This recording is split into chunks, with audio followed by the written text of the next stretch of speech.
ኣብ 2018 ድሕሪ ዝተኻየደሉ ፈተና ቅትለት ናብ ንቡር ኩነታትን ጥዕንኦን ቁመንኦን ከይተመልሰ ዝጸንሐ ሚኒስትር ጽዓትን መዓድንን ዝነበረ ጀነራል ስብሓት ኤፍሬም ድሕሪ 8 ዓመታት ንፈለማ እዋን ኣብ ቴሌቭዥን ኤርትራ ቀሪቡ ቃለ መሕተት ገይሩ። ጀነራል ስብሓት ኤፍሬም ኣብቲ ብሰንበት 17 ግንቦት ዝተፈነወ መበል 74 ክፋል ሰነዳዊ ፊልም ፈንቅልዩ መብርህ ክህብ ዝተራእየ። ኣብቲ ነዊሕ ዝኸደ ክፋላት እቲ ሰነድ ብዛዕባ እቲ ከም ኣካል ስርሒት ፈንቅል ዝውሰድ ካብ 1990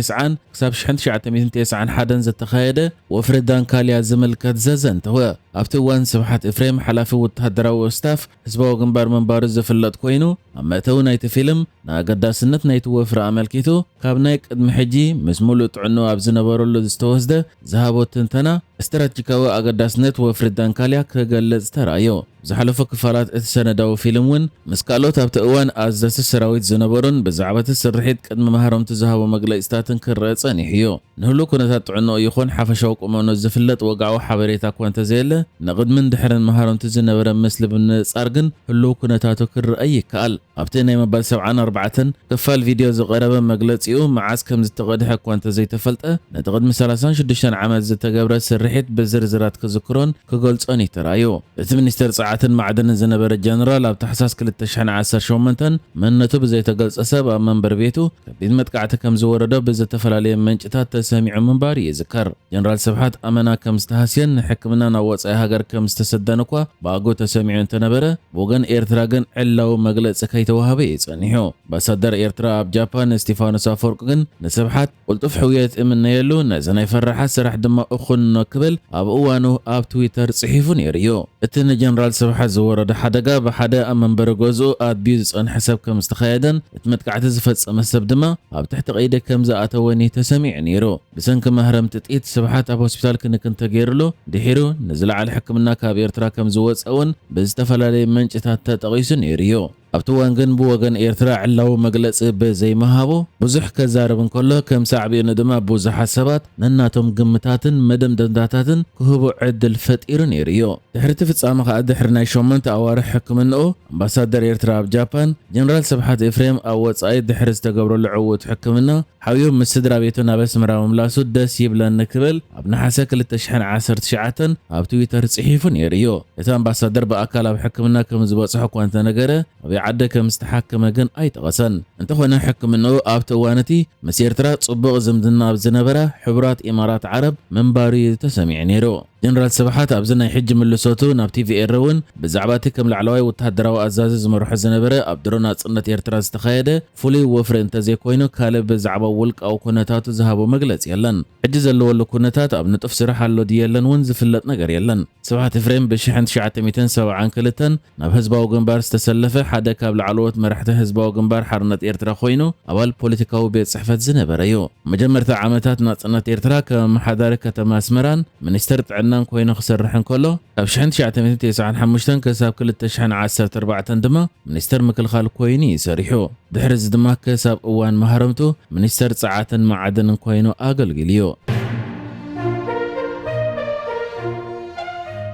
ኣብ ኢትዮጵያ ዓብይ ወፍሪ ዝገብር ዘሎ ኣብ ኣፍሪቃ ዝሃብተመ ዝኾነ ናይጀርያዊ ቢልዮነር ኣሊኮ ዳንጎተ እቲ ኣብቲ ሃገር ዝገብሮ ዘሎ ንመፍረዪ ድኹዒ ዝኾነ ፋብሪካ ዝምልከት ወፍሪ ካብ 2.5 ቢልዮን ዶላር ናብ 4 ቢልዮን ዶላር ክብ ከም ዘበሎ ተገሊጹ። እዚ ዝተገለጸ ምስ ቀዳማይ ሚኒስትር ኢትዮጵያ ኣብይ ኣሕመድ ድሕሪ ዝገበሮ ርክብ ከምኡ ድማ ናብቲ እቲ መፍረዪ ድኹዒ ዝኾነ ትካል ዝህነጸሉ ዘሎ ክልል ሶማል ድሕሪ ዝገበርዎ ምብጻሕ እዩ። እቲ ፕሮጀክት በቲ ኣሊኮ ዳንጎተ ዝውንኖ ዳንጎተ ግሩፕን ናይ ኢትዮጵያ ናይ ወፍሪ ትካልን ሓቢሩ ዝካየድ ዘሎ ኮይኑ ብጀካ ፋብሪካ ድኹዒ 110 ኪሎ ሜትር ዝርጋሕ ካብቲ ኣብ ካልእ ክፋል ክልል ሶማል ዝርከብ ባህርያዊ ጋዝ ዝርከበሉ ቦታ ባህርያዊ ጋዝ ዝጓዓዘሉ መስመር እውን ክስራሕ ምዃኑ እዩ ተገሊጹ። እቲ ባህርያዊ ጋዝ ድማ ናብዚ ናይ ድኹዒ ፋብሪካ ኣብ ዝበጽሓሉ እዋን ኣብ ጥቕሚ 120 ሜጋዋት ፀዓት ዘመንጩ መመንጨዊ ፀዓት ናይቲ ፋብሪካ ክኸውን ምዃኑ ተገሊጹ። ቀዳማይ ሚኒስትር ኢትዮጵያ ኣብይ ኣሕመድ ነቲ ወፍሪ ስትራቴጂካዊ ወፍሪ ኢሉ ክገልጾ እንከሎ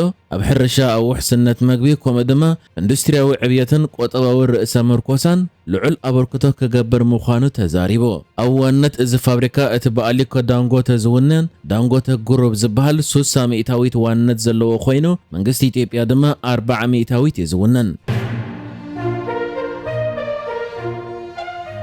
سراوي السودان أنصار حيلتات قلطف دقف زقبر زلو كوينات أصعيقوا أبزلو واللؤوان بفلاي دما أبتي مسيت إيبيا زداوب زوبا سميناوي نايل زقبر زلو متقعتات يحيلو أبزلو واللقزيه أزازي سراوي السودان جنرال عبد الفتاح البرهان نتمس حيلتات قلطف دقف زرب سلام نخقبر كدقف يخيلي زباهر اللو زنبرة شمس الدين الكباشي كاب سلطانا آليو نتي أنصار حيلتات قلطف دقف كوم دما زدقفوهم حيلتات ترير زخونا مرقات الزلوان اتزلو كونتات دما بسعرات حيلتات قلطف دقف تراي كفتح زخيل زبل امنت زلوه جنرال ياسر عطا نمحمد عثمان الحسين تكيو حلقة استاف سراوي السودان غيرو كمرصان كله بخاله مداي دما دارغام مكتلو كوين مهلاو تغاليصو الكباشي حدا كابتن تطقست العلوت وتهدروان مرحت صنح خوينو ولاون كم مكتلنا تاليون تهلو اب سراوي السودان غن كقصل مخاني زغلت زلا جنرال عبد الفتاح البرهان نسقم تزوسده اب زوا سميناو نايل قدمت حجي رخيبو زلو عوتات حيلتات قلطف دقف نقله كبابيتات اتا زوبا تقواصيرو بفلاي دما نتمس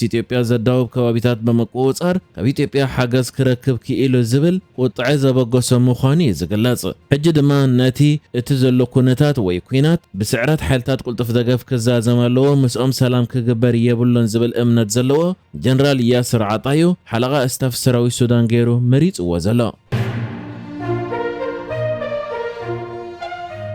بريزيدنت تشاينان أمريكان بزعبة تايوان أملكتهم دحرم الزربم بريزيدنت تايوان لاي تشينغتي تايوان زخون يخون قجت كل عال كم زيت دلي يخون برلو لو نتا يحليفا ايتهبن ياكبل تزاريبو نسو نزز زارب زلو بريزيدنت تشاينا شي جينبين دونالد ترامب أبزهبو مجلسي تشاينا كم أكال جزءاتان اتقوصرا تايوان أمريكا مس تشاينا أبزلو ركبات أقداسي قداي مخانا قليس انيريو دونالد ترامب بوغونو ناب تشاينا دحر زغبورا مبصح مس فوكس نيوز تبهال معكن غيروا بزنبرق على محتت تايوان ناصنتا كيتأوج اطنقيغو نيريو دونالد ترامب دحر تنخلت معالتات اب بيجن زكايدو مبصحيو بزعباتن رئسات محادر دسيت ناصنتا ختركب ايكون كون زدل زلخو خبل مغلص يهبو زنبره ترامب مس بريزيدنت تشاينا شي جينبين دحر مزرابو اب قرب اوان تايوان زشيطني 11 بليون دولار باكيج اصوار كصدق دي اي كصدقن كوسن مخانو غليصلو